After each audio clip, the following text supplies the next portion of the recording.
Bom, gente, aqui é o Lucas e o vídeo de hoje é sobre o animal que engoliu Jonas, que, diferente do que quase todo mundo pensa, não foi uma baleia, né? E por que não pode ter sido uma baleia? Bom, para começar, uma baleia não tem um estômago grande o suficiente para engolir um ser humano, né? E além disso, ela tritura o ser humano, né? Ela mastiga, né? Qualquer coisa que ela coma muito antes de chegar no estômago, né? Então, mesmo se um ser humano fosse engolido por uma baleia, ele não teria ido direto para o estômago, ele teria sido triturado antes de chegar lá. Então, muitos céticos, muitos ateus, inclusive, afirmam isso, né? Apontam isso e falam: a história bíblica de Jonas não pode ser verdadeira. Por quê? Porque não pode uma baleia engolir um ser humano, não existe registro histórico de uma coisa dessas acontecendo. E aí eles dizem, então tá aí a prova de que a Bíblia inventou esse mito aí de Jonas. Para quem não sabe, eu acho que todo mundo deve saber, mas para quem não sabe, Jonas foi um profeta bíblico e também o nome de um livro da Bíblia, né, o livro dele, que foi chamado por Deus a pregar em Nínive. E ele não gostava dos ninivitas, né? Ele não queria que eles se arrependessem, que ele odiava eles. Então ele se recusou a ir pregar para eles, né? E por causa dessa rebeldia do profeta, o mar ficou furioso e os tripulantes do navio jogaram as sortes, viram que caiu sobre Jonas. E aí Jonas admitiu que a culpa era dele, pediu para ser jogado no mar, eles jogaram ele no mar, e aí o animal, que a gente já vai ver qual foi, engoliu Jonas, né? E Jonas ficou 3 dias no ventre desse animal, né? Embora no conceito hebraico eles contavam qualquer parte do dia como um dia, né? Então não necessariamente foram 3 dias inteiros, mas de todo modo ele ficou 3 dias, né, nesse animal, e depois ele foi vomitado, né? E aí acabou indo pregar depois para os ninivitas, né? Então basicamente é isso o livro de Jonas. Agora, qual seria então esse animal, já que não foi uma baleia, não pode ter sido uma baleia? Em primeiro lugar, será que não é uma contradição bíblica aqui, já que se a gente for ver para várias traduções bíblicas, a gente vai ver que tá baleia mesmo, né? Só que se a gente for ver no original hebraico do livro de Jonas e também no original grego de alguns textos do Novo Testamento que narram esse acontecimento, a gente vai ver que nenhum dos dois, se a gente for no léxico da concordância de Strong, define o termo usado no original como baleia, né? A gente vai ver aqui o termo hebraico que significa basicamente peixe, né? É uma palavra bastante genérica que significa apenas peixe, né? Nada mais que isso. E o termo grego significa monstro marinho, baleia, peixe imenso. Então ele pode significar baleia, mas também pode significar qualquer monstro marinho ou qualquer peixe de proporções muito grandes, né? Então não necessariamente uma baleia. E por que isso? Porque a gente tem que entender que a gente está falando de idiomas antigos, né? Há 2000 anos atrás eles não davam, eles não inventavam termos específicos para cada espécie de animal que nem a gente faz hoje, né? Se a gente for ver hoje em dia, a gente vê que praticamente todos os animais do mundo, né, pelo menos todos aqueles que já foram descobertos, catalogados, eles têm nome, né? A gente deu um nome para eles, tem um nome científico, né? Eles têm nome popular e tudo mais, enfim, todos eles têm um nome específico. Naquela época não, naquela época eles davam nomes genéricos, né? Então não tinha um nome específico para cada animal que existia na face da Terra, né? Então tinha uma palavra genérica que eles usavam para falar de qualquer pássaro. E da mesma forma tinha uma palavra genérica que eles usavam para falar de qualquer peixe, ou de qualquer peixe grande, né? Então eles não tinham uma definição: esse daqui é o peixe boi, esse daqui é o cachalote, esse daqui é a orca. Não, eles não tinham uma definição para cada um. Então eles usavam esses termos genéricos e com base no apenas o termo em si, a gente não consegue saber qual foi exatamente o animal que engoliu Jonas. Para saber qual foi esse animal, a gente vai ter que usar o raciocínio lógico e algumas evidências, né, históricas, e que a gente vai ver aqui nesse vídeo. E um animal que existe até hoje nessa região, e que é o único que tem capacidade, ou um dos únicos que tem capacidade de engolir um ser humano, é justamente o cachalote, né? Para quem não sabe, o cachalote é um dos maiores animais marinhos, na verdade é o maior animal marinho que existe, e ele é o maior predador dentre os animais marinhos, e ele é o maior também em termos de tamanho, né? Ele mede de 20 a 25 metros, né, de comprimento, e se não me engano pesa 57 toneladas, né? Só para efeito de comparação, eu anotei aqui para não esquecer, a orca ela mede de 6 a 9 metros e pesa de 3 a 5 toneladas, né? Então compara com os 20 a 25 metros do cachalote e com aproximadamente aí 57 toneladas. Ou seja, o cachalote é um monstro assim, e comparado com a orca, e comparado na verdade com qualquer outro que habita nos mares, né? Ele realmente, se você for estudar sobre isso, eu pesquisei um pouquinho, a gente vai ver que nem as orcas em bando, né, em conjunto, ousam atacar um cachalote, né? Alguns dizem que se for um cachalote filhote assim, elas até tentam, né? E mesmo assim tem que estar em bando, e mesmo assim não é muito comum de se ver, né? Um grande, então, elas nem ousam fazer isso, né? Para você ver quanto que esse animal impõe respeito, né? Um grande monstro realmente, né? A gente vai ver uma foto aí que coloca em proporção um ser humano do lado, né, de um cachalote, para ver a comparação, né? Então, basicamente, esse animal ele existe naquela região que é justamente a região onde o Jonas foi lançado no mar, e ele existe até hoje. O mais impressionante é que existem registros históricos que eu já conhecia, assim, né, de várias pessoas que foram encontradas dentro da barriga desse peixe, né, e algumas que inclusive foram encontradas vivas, né, mas de todos os relatos que eu tinha lido, eu só conhecia relatos que diziam que pessoas foram encontradas vivas, mas que ficaram alguns dias só dentro do peixe, né, ou algumas horas, ou 2 dias, né. As pessoas acabavam tendo sequelas tão fortes, tão pesadas, que elas não sobreviviam muito tempo, né? Mas eu descobri no site do Michelson Borges, eu vou deixar na descrição do vídeo, um relato bem interessante, muito curioso, intrigante, de um indivíduo que foi encontrado vivo dentro da barriga do cachalote e que sobreviveu para o resto da vida dele, né? Ainda que ele teve sequelas, né? Ele permaneceu cego para o resto da vida. A gente vai ver aqui o relato, né? Mas ele permaneceu vivo para o resto da vida dele, exatamente como foi o caso de Jonas, né? E aqui eu vou ler aqui o relato que está no site dele.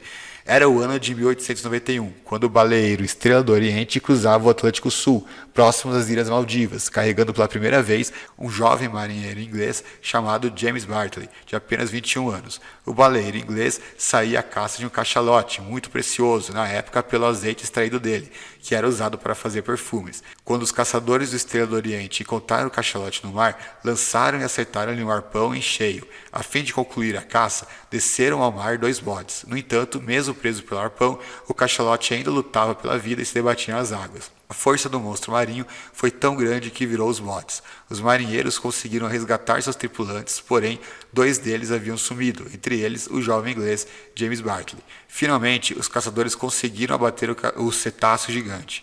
Trouxeram o animal para perto da embarcação e começaram a abri-lo. Em busca do azeite precioso, retiraram o estômago e logo perceberam uma figura estranha dentro dele. Quando abriram o estômago, lá estava o jovem James Bartley, ainda vivo, mas desacordado. Bartley ficou cerca de 15 horas dentro do cachalote. Para o acordarem, jogaram água nele, mas tiveram que mantê-lo preso em uma cabine, atado a uma cama por algumas semanas, pois ele tinha perdido momentaneamente o juízo. Ele se debatia enlouquecidamente. O marinheiro inglês sofreu danos. Dizem que encontraram com a pele pálida devido ao suco gástrico do cetáceo. Ele também tinha perdido todos os pelos do corpo e permaneceu cego pelo resto da vida. James Bartley relatou que, após ser engolido, se lembra apenas de deslizar por um canal branco e viscoso, sentir muito calor e rapidamente desmaiar, devido ao odor quente e fétido do estômago do animal. Leia o relato dele. Quando fui lançado para fora do barco, vi uma imensa boca aberta diante de mim. Gritei e me engasguei. Eu sentia fortes dores enquanto escorregava entre os dentes e para um tubo viscoso que me levou para dentro do estômago da baleia. Eu podia respirar, mas o odor quente e fétido me deixou inconsciente. E a última coisa de que me lembro é que eu chutava o mais forte que podia nas paredes do estômago, até que fiquei inconsciente e só acordei quase um mês depois. Então aqui a gente vê um relato histórico, né, que realmente aconteceu. Não é um relato de milhares de anos atrás, que a gente tem que ter fé de acreditar que é real, não. Um relato recente, relativamente recente, não é o único, existem vários relatos de pessoas que foram encontradas. Esse aqui é o que mais me impressionou, porque ele permaneceu vivo para o resto da vida, né? Ele não apenas foi encontrado lá depois de 15 horas, mas permaneceu lá, mas permaneceu vivo para o resto da vida, né? E tem vários outros relatos que você encontra de pessoas que ficaram até mais tempo dentro do animal, né? Mas esse daí, até onde eu sei, é o único que conseguiu sobreviver, né, permanentemente. Então vamos recapitular em primeiro lugar. O termo usado, traduzido por baleia em muitas das nossas bíblias, né? Embora nem todos traduzidos por baleia, tem vários traduzidos por peixe mesmo, por grande peixe, mas ele não é um termo que significa apenas baleia, né? Que só pode ser traduzido como baleia, não. É um termo que é usado para designar qualquer animal marinho grande, né? Justamente porque naquela época a gente está falando de um idioma mais primitivo, que não tinha tantos recursos como o nosso, não tinha um catálogo extenso, né, de todos os animais marinhos para usar, não. Então eles usavam termos mais genéricos, e inclusive esse daí, né, que é usado para o animal que engoliu Jonas. Então esse é o primeiro ponto. Nada na Bíblia diz que tem que ter sido uma baleia, muito pelo contrário. lugar. Segundo ponto, esse animal existia e existe até hoje, né, na região onde Jonas foi engolido. Terceiro ponto, esse animal tem capacidade de engolir um ser humano. E quarto ponto, ele inclusive foi encontrado, né, existem relatos históricos dele ter de fato engolido seres humanos que de fato sobreviveram mesmo depois de terem ficado muitas horas ou dias ali dentro da barriga do animal, né, e mesmo assim conseguiram ser resgatados ali e sobreviveram depois disso, né. E além disso, outra vantagem do cachalote é que ele muitas vezes engole direto as vítimas, né, as presas que ele come.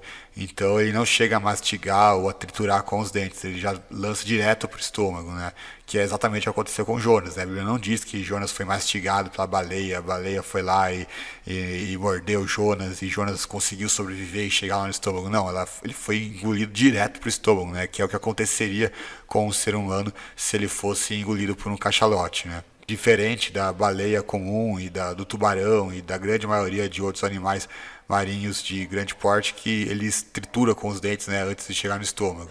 Então a gente tem relatos históricos e tudo mais que comprovam que a história bíblica de Jonas é verossímil, ou seja, ela pode ter acontecido de fato. Eu não estou dizendo então que o elemento sobrenatural do milagre não ocorreu, né, como se tivesse sido apenas um acaso tudo que aconteceu, né? Obviamente que não foi apenas um acaso. Inclusive a gente vê nesses relatos, né, que as pessoas que foram engolidas por esses peixes sofreram danos e sequelas seríssimas, né? O próprio James Butler aqui, que foi encontrado dentro da barriga do peixe, ele ficou louco, né, durante um tempo, só depois que foi recobrar a consciência. Se a gente for ver Jonas na Bíblia, ele manteve a consciência ao longo de todo o período, inclusive dentro da barriga do animal, de onde ele orou, né, para Deus. Então, existe sim um elemento sobrenatural, porque Deus preservou a sanidade mental do profeta e a saúde física dele, né? Eu acho que isso que é o mais sobrenatural de tudo, né? Mas o fato de aquilo ser fisicamente possível, isso daí é de fato fisicamente possível, né? Não tem nada que impeça o relato bíblico de ter sido real.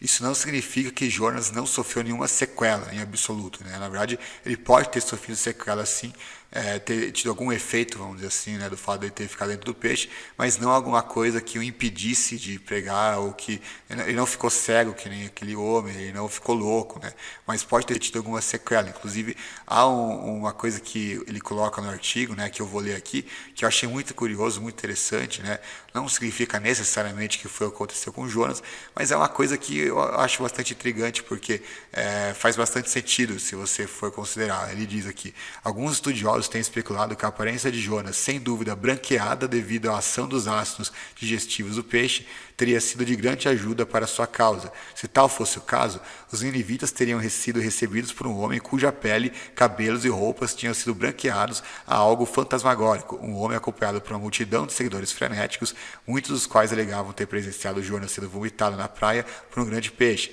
mas qualquer exagero colorido que talvez tenham acrescentado.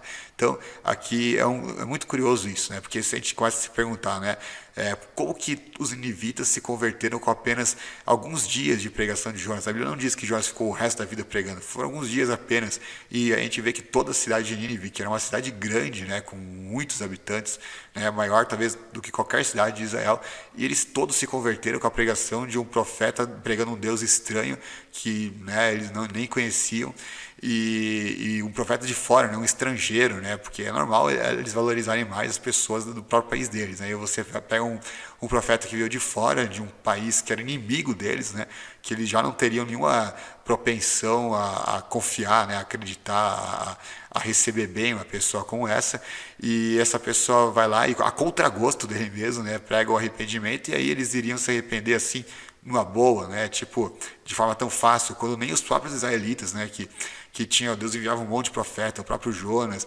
Elias, Eliseu, né, você tinha um monte de profeta que ia lá pregar para Israel, e eles nunca se convertiam, né, matavam os profetas, né, fizeram isso com Isaías, prenderam Jeremias, fizeram um monte de atrocidade, e eles nunca se convertiam. Aí vem um profeta pregar numa terra lá super distante e eles facilmente se convertem daquele jeito, né. Eu acho que esse daí é uma coisa que para mim faz todo sentido, porque explica por que, né, que os ninivitas se converteram dessa forma tão fácil, vamos dizer assim, né? Porque a própria aparência de Jonas iria remeter no imaginário daquelas pessoas, é claro, a alguma coisa sobrenatural, né? Nossa, o homem sobreviveu a ter sido engolido por um peixe gigantesco, daqueles que já seriam um fato assim sobrenatural por si só, unido ao fato de ter essa aparência, né, como se tivesse esse como se fosse um ser, entre aspas, celestial, né? E isso fez com que atraísse a atenção deles e fez com que eles se convertessem, né? E aí a gente vê o mais curioso, né? Que se isso for verdade realmente, é uma coisa muito intrigante, porque chega a ser bastante irônico que Jonas ele foi lançado no mar justamente porque ele não queria pregar para os ninivitas, porque ele não queria que os ninivitas se convertessem. Mas eles acabaram se convertendo justamente devido ao fato de ele ter sido jogado no mar e ao fato dele ter sofrido as consequências físicas disso, né? E que ajudou eles a aceitar a pregação de Jonas, né?